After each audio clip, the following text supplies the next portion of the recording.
In this video tutorial, I'm going to share to you on how you can fix the Vbscript.dll missing on your Windows 11. So let's get started. The first thing that we need to do is to check for the system type of our Windows. So go to the Windows search bar and type System Info. Click on it.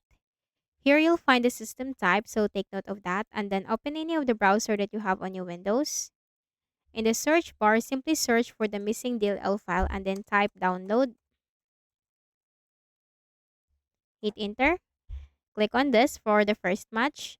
Scroll down and locate for the architecture of your Windows. We are 64-bit, so click the first click the first version that is corresponding to the architecture of your Windows. Click the download button. Now once downloaded, click on the folder icon.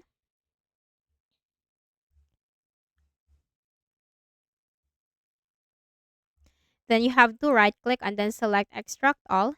Click on extract. Copy the DLL file, right click and then select copy. Then navigate to this PC on the left pane, double click on the Windows C drive, scroll down to the Windows folder, double click, scroll down to the S section.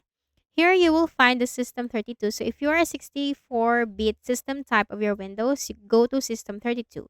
If you are a 32-bit, go to SYS WoW 64. So we are a 64-bit, so we need to go to System 32. Right click and then select paste and click on replace the file in the destination. After doing so, right-click at the Start button, shut down or sign out, and restart your Windows. Then open a browser again.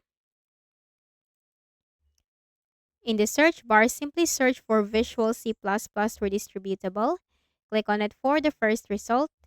And here you'll find for the link to download for the architecture of your Windows. So simply click the link to download the Visual C++ Redistributable into your Windows and simply install that into your Windows, okay?